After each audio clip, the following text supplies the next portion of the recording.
Hi there. So welcome to our next episode here at Open Intro.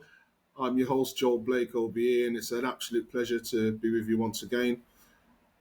One of the things that I really love about doing this podcast is that you meet some really, really interesting and just absolutely cool people who have got a real mission and a drive for what they do and are taking it to so many different levels. And this week's guest is no different. I'm so excited, and I'm really inspired to really hear more about the work of this wonderful lady, Linda Do. How you doing, Linda? I'm doing great. Thanks for having me. No, it's wonderful. Thanks for your time. I know you're incredibly busy with your latest venture and all that you're doing. So let's really dive into this. Really, I mean, would you like just to share a bit about who you are and what you do? Sure. So my name's Linda. I come from London. I'm based between Berlin and London. I had a background in management consulting where I advised retail banks around the world in Europe, Middle East, and Africa. And then more recently, so last year, I set up my own private investment company called Octo Investment, and that's does a lot of alternative investing, renewables, and emerging markets. And then at the start of this year, I founded Moola Money, and Moola Money is based in the UK. It's targeted towards UK millennials who are looking to get better transparency and confidence over their financial decision making. No, that's really interesting. I mean, we're going to really dive into that because I think there's not much support for millennials in the way that you're doing what you're doing. I think that's quite interesting. But I always like to start this question with all our guests because we really want to really understand you. And so my question really is why? Why do you do what you do? So I start my story of entering financial services in Southern Africa. So when I was doing my MBA in the States, I took a long gap between my first and second year. I was quite young when I started it. And so I did a lot of different things in the 3 years that I took out between my studies. And so one of those things was working with Kiva. So Kiva is a microfinance company. They distribute peer-to-peer loans through last mile delivery partners. And so I did a fellowship with them where I was supporting their operational partners to distribute loans. And something that I found really profound about that was that, so firstly, I think microfinance gets quite a bad reputation in the West. But what you don't realize is that often those are the only institutions giving loans and giving access to capital to entrepreneurs. And so I actually found, finance gets a hard rap, but actually it's a utility, and often it gets treated as something that it's not. And what it is that it actually enables people to live out their own dreams. And so if we just step forward a bit, through McKinsey, I was, learning and applying all these business modeling tools. And then I'd also been investing at McKinsey, and actually during my last year at McKinsey, I was actually making more from my investments than from my manager's salary. So I was kind of thinking the effort to outcome ratio is not matching up here. So, and I was working really hard in my day job.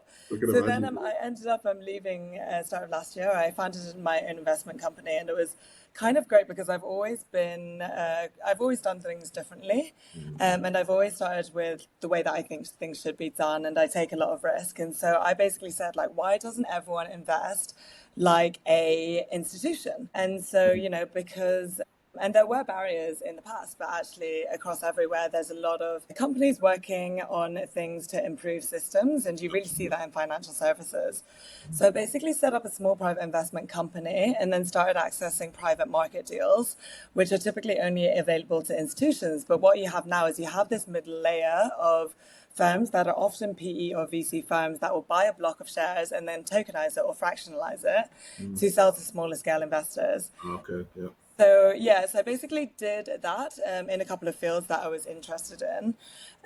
Did quite well there, and actually there's an article that's just come out where I was interviewed on how to out-earn your 9-to-5 job within a year. So I managed to kind of use that to get myself financially stable. Also won a couple of awards for that. So I think at the Investment Excellence Awards this year, we've just won the Best Alternative Investor in Germany and with excellence in AI and crypto. Nice, excellent stuff. Congratulations.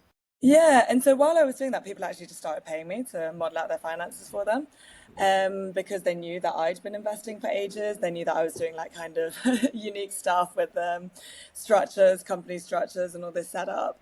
And Something that I found interesting was I had two groups of people who were asking me for help with their finances, and one was more the types of people you'd expect, which is, people who, in Berlin, there's a lot of freelancers and creatives who are very good at what they do, but just haven't really looked at their own finances and are freelancers, so have that innate insecurity around their economic situation. And so for them, I developed one offering, which was just this boot camp where I just did some PowerPoint slides around the basics of investing, did a walkthrough, showed them how to use an investment platform. So that was more on the introduction to investing level. And then the other thing that I found interesting was that the other types of people who were actually paying me were usually really highly educated, often worked in fields. So either worked already in fields like management consulting or asset management or private equity, so had these skills, but then just hadn't applied it to their personal finances. And, as I started digging there as well, that we found, my co-founder is an ex-lawyer, but then we were looking at lawyers and other types of professional services where it's like, not necessarily related to finance, but have a lot of capital. And so I decided to take a deeper look into this peer group, which is, and we're pretty broad at the moment. So we're just, UK tax resident millennials. Tax jurisdiction is important because when we do the modeling, there's a lot of nuances there. But then the age range is also interesting. And we chose that age range because 28 to 40, so it's also older Gen Zs technically, but it's because you, at that age range, you typically have a bit more stability in your financial situation, but also you're in the life phase where you're starting to make these big life decisions of Yeah, moving yeah. a Perfect partner. timing. Yeah. Yeah, marriage, kids. Yeah. Actually, may I interject there? Because I think what's quite interesting is that you'd think that professional millennials, then, or those in professional roles, would already be in the environment where they've got access to that knowledge and are implementing it. And what I'm hearing there is that it's almost like they're in their job and that's what they do in their job. But when it comes to themselves personally, it's almost as if they're divorcing their knowledge professionally away from the knowledge that they could use personally. And how have you seen that kind of mindset shift for the individual? Because one thing's giving advice, but another thing is people taking it and I guess having the mindset to be able to deliver on that. So how have you seen that mindset shift happening with those young professionals? Yeah, that's been a really interesting. We've learned a lot from these interviews, and so some people do use financial advisors. But the interesting thing as well is when it comes to professionals, because they are delivering professional services themselves, they often have a much higher bar Yeah. of what they expect from an advisor.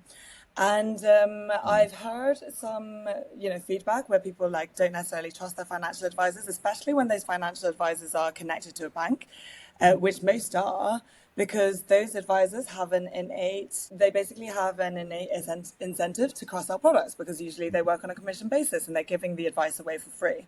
Yeah. The other interesting shift that we found is very technology driven, and that is the use of generative AI. And so, I remember growing up watching movies. There's a Joaquin Phoenix movie where the guy falls in love with the AI, and people are like, wow, that's so crazy. And now that's become quite a state. It's I quite wouldn't say normal in state some quote places. story, but like, people wouldn't be as surprised by it now. But then also the first use of ChatGPT is for therapy.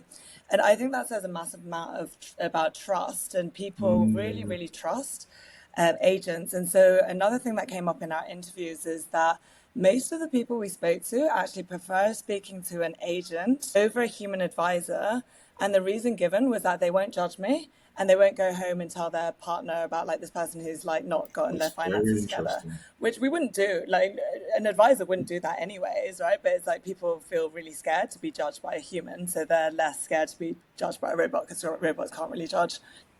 That's quite interesting. I mean, let's dive into that a minute because the AI is here to stay forever. Let's be very clear, and it's embedded in every single sector in every single space for whatever reason.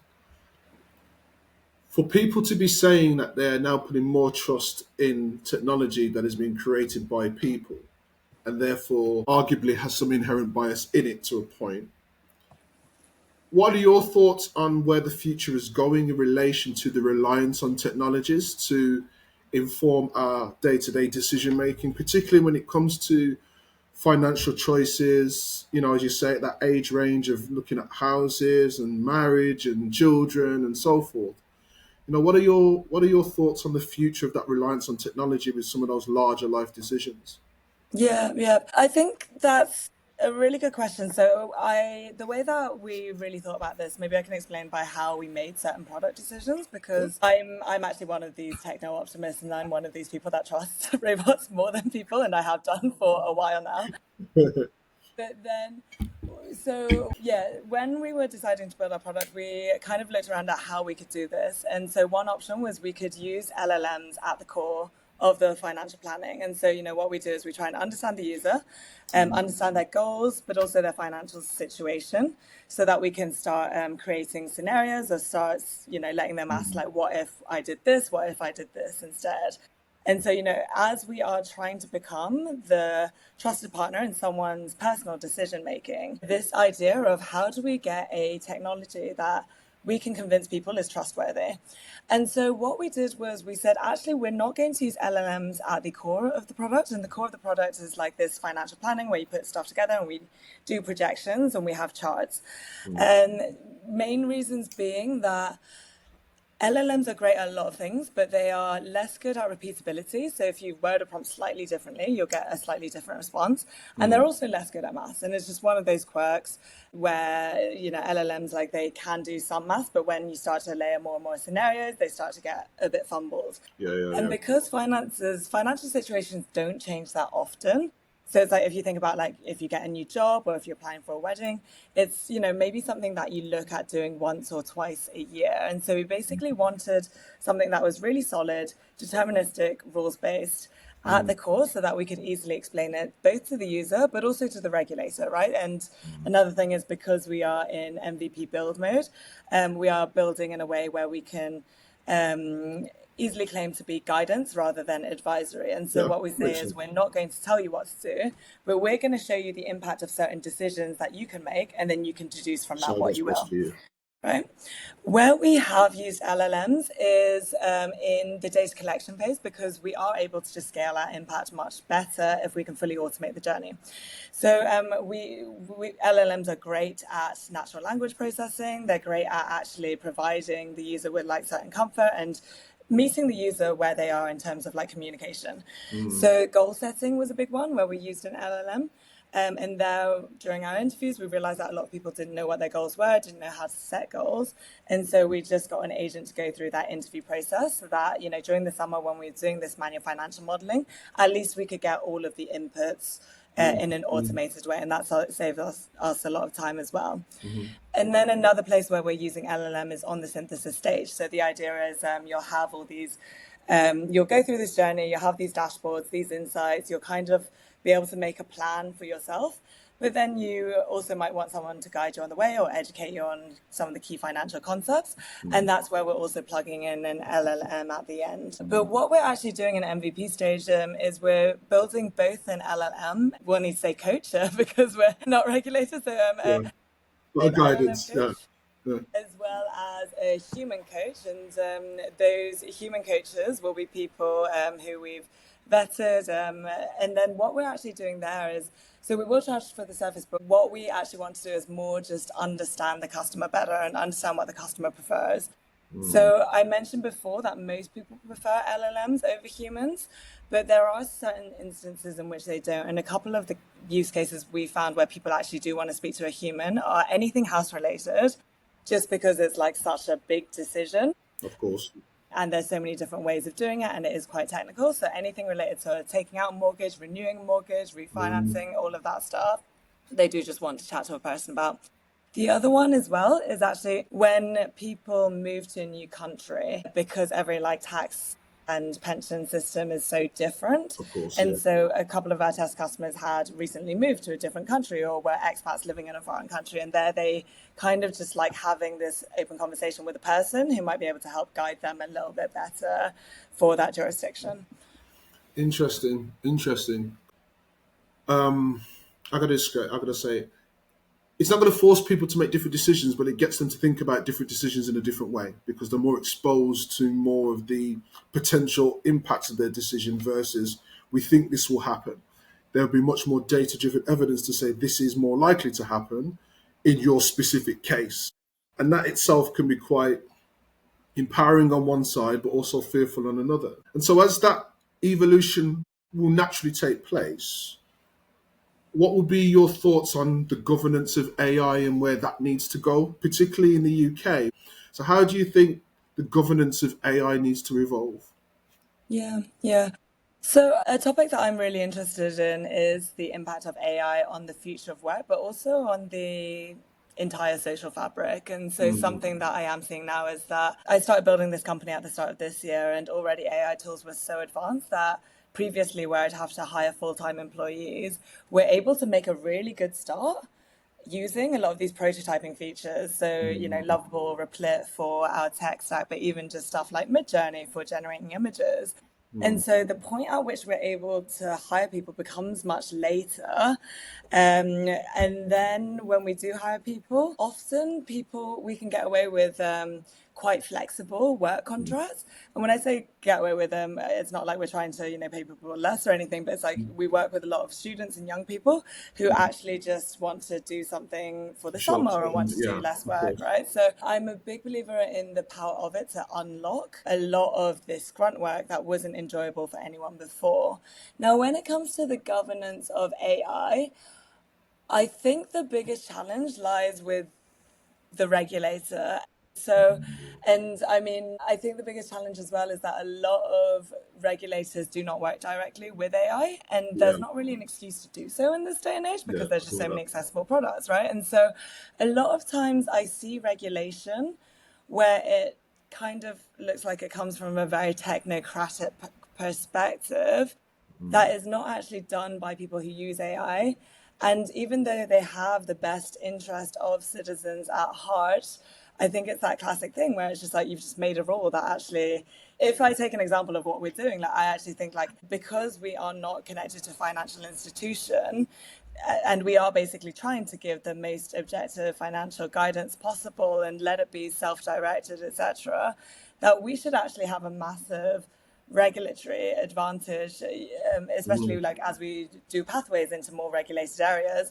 We should hypothetically be easier to regulate, but at the moment there's not a clear framework in place for regulating a solution like ours. And to be fair to the UK, because fintech is such a pillar of innovation, I have seen some drafts Yeah. to committees on how from companies on how this should be regulated. But Mm, I do think that like the FCA sandbox is a great thing, for example. But I do think that innovation is led by startups, and there should be a little bit more. I would love to see more recommendations from the business community being implemented into regulatory yeah, I hear framework. that. I hear that Yeah. because obviously, policy regulatory organizations need to keep up to speed with the pace of the startup community. I think you're right.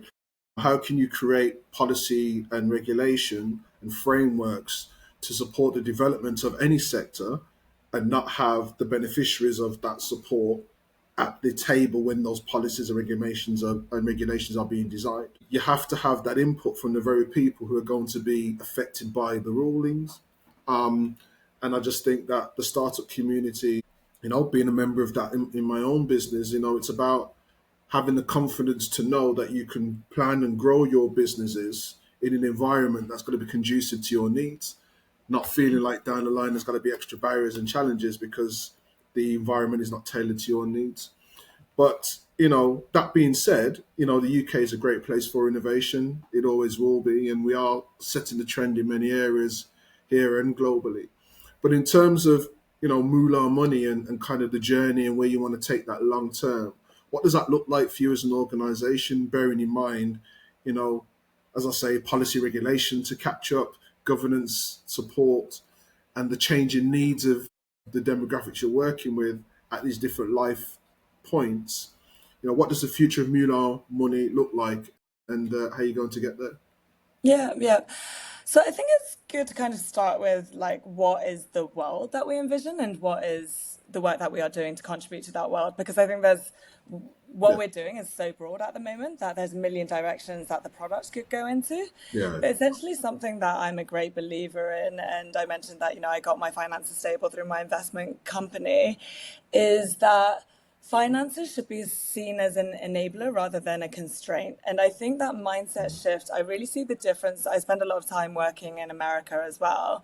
And I did my MBA there. And I think in America, it's always this kind of like start with a vision and then work backwards from there. Whereas in Europe, it's like, I want to do something, but like I need to figure out how to do it. And there's so many rules and regulations in place that I just need to like follow a set path. Right. Okay.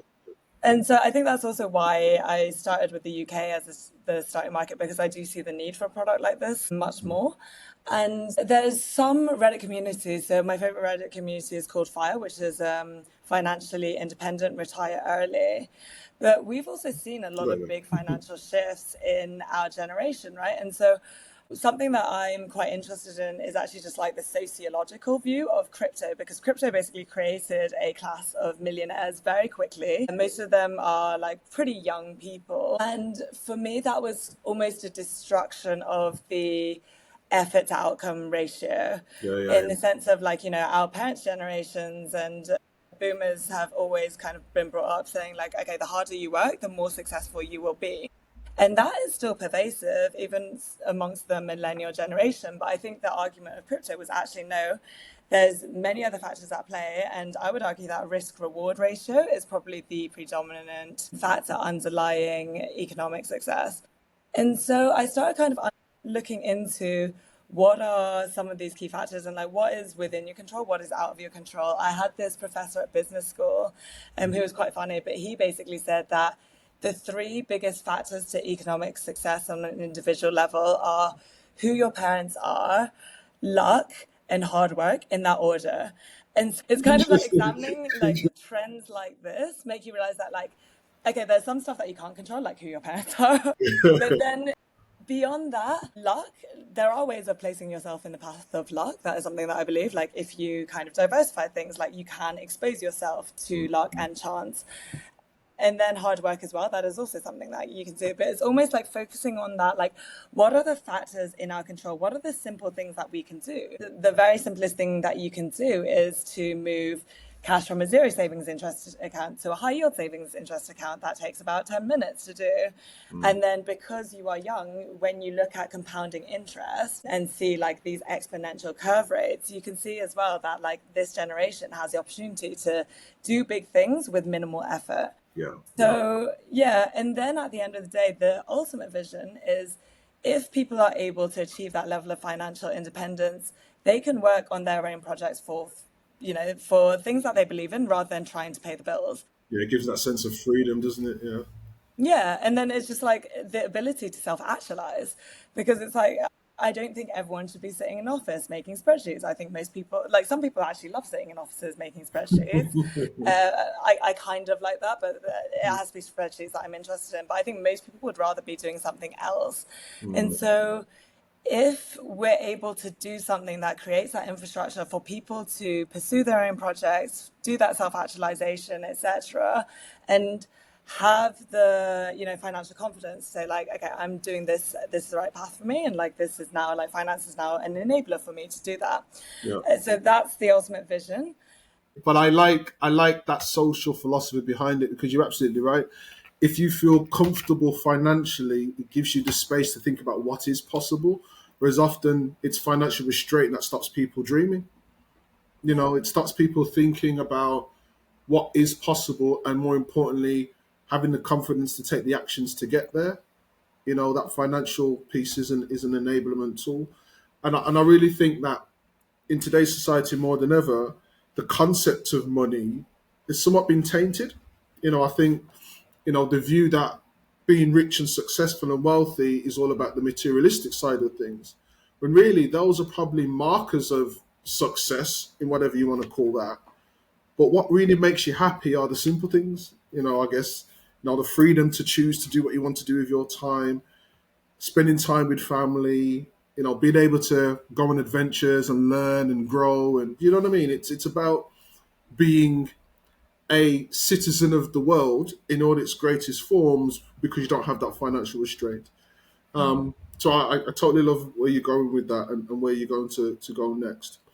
I guess as we're coming towards the end of the interview, I think there's what I'm really interested in, and what I would like to hear from really is your sense of leadership, because it strikes me you've come on a bit of a journey, from that kind of microfinancing into corporate, into investing, and then obviously into the startup space your own self. You know, if there was a leadership thought or an opinion or something you'd like to share, what would that be? Yeah. I think it's basically about aligning incentives. And if I give you an example of that and, related to your last thought about like people are scared to dream, Mm, I think if I asked about 10 people out in the street, like, what do you dream of? What is your big vision? Most people would be unable to answer, or they would give you an answer that is very much confined to the structures of society today in the sense of like, I want a bigger house, I want a better job, etc. And so I think something that I think everyone just has bigger dreams. And when I say big, I don't necessarily mean like, oh, I want to like be the next Elon Musk or whatever, mm, whatever. It could be something like, oh, I'm a big adventurer, so I want to complete an expedition, cycling or something across mm, this continent. And so I think basically by whenever I create teams, I try and get to the bottom of like, what is it that this person actually wants to do? What are their incentives? And then can I push them to both dream a bit bigger, but also give them the mentorship and training that they need to help me mm, deliver my bookkeeping and things that are slightly mm, less thrilling. But like, how do I kind of create these mutual building blocks to help someone else both dream bigger, but also to get the skill set to achieve those bigger dreams, but then also make it, drive my companies and my visions further as well. And mm, I think it's actually like, I had my first full-time employee join me this year where we had to do all the social insurance, all that stuff. And I think as a leader or a manager, you have to also respect the fact that someone's taking a shot on you as well. mm, Someone's taking a shot on you with guiding their development, guiding their journey, and helping them to frame their vision. And mm. I think that's something that a lot of people might underestimate is that, like, there's a massive sense of I responsibility there. think that is such an amazing point, Linda, because I've been guilty of this myself as a leader in my organization with our team. You know, especially as a founder, you've got the vision embedded in your head. When we started our business, we were very clear on the 10-year vision for our business from day one. And I'm not saying we followed the American tradition, but we certainly knew what the end game was, and therefore working back was just how I'm wired anyway. If I can see it in my head, you can't tell me it's not going to happen. And that was my goal. So when building a team around that vision, it became very important to understand that they're not coming to work for you. They're coming to work for you because they are dependent on you to deliver on what you say you're going to deliver on as a leader. Because their time and engagement with you as a member of the team is linked to what they want to achieve, whether it's just the salary or whether it's the salary plus in terms of experience, skills, their own goals. And I think it was Richard Branson who said, he likes it when his employees leave, in the right time, in the right manner, because he knows he's giving them everything that they need to be able to do that in the right way. So I totally get that point. And I don't think it's often talked about, that sense of responsibility that you have to your team. It's often talked about in very cliched ways, but in reality, that is actually the core of any successful business, because you've got the ultimate responsibility not just for the success of the business, but success of the lives of the people who are engaged in your vision. So I really like the way you've picked that up, actually, because I really think it's highly underestimated. And I guess financial security is a huge rock of that kind of sense of accountability, whether it's salary security, investment security, startup business security. You need to have that sense of financially, I can use that as a tool to do what I need to do, and therefore I'm now more committed to achieve this vision that has been set by the leader or myself, etc., etc. So I really love that. Um, I guess as a final question, then, Linda, I guess, if people are going to book time and spend time with you, whether it be founders who want to spend some time with you or corporate firms who want to maybe look and partner with you, now what message would you give to them? Why should they engage with you? Yeah. I think I do just have quite interesting experiences and quite interesting outlooks on things. Mm, I through my own journey of just being curious about everything, I've kind of put myself in these situations which have been ultra corporate, ultra financial. And so I'm able to help draw the dots between make connections between different realms of things, everything related from adventure or art collection to building a financial platform, building technology. And another thing as well is that I always look for the way that I think is the best to do it, even if the structures don't exist to do it yet. So in terms of like planning work and delivering and building, I've found a lot of different ways to do things and realized that there's no one size that fits all. Fantastic. So helping to turn the complex into simplicity for others, and helping them to be able to build the structures that they need to achieve their idea of success. Well, Linda, I want to thank you for your time today. I know you're incredibly busy, but it's been great to spend the time with you to learn a little bit more about you, your vision, the way you look at the world, but also how you're implementing all of your experience to change the lives of others. So thank you very much for your time. I really appreciate it. Thank you, Joel. It's been a pleasure. And for those who've seen today's episode, please do check out Linda's profile on openintro.com. Get in touch with her, and I'm sure you'll be absolutely inspired and empowered with all that she can do to help and support you. And so until the next time, I'll see you soon. Take care now. Bye-bye.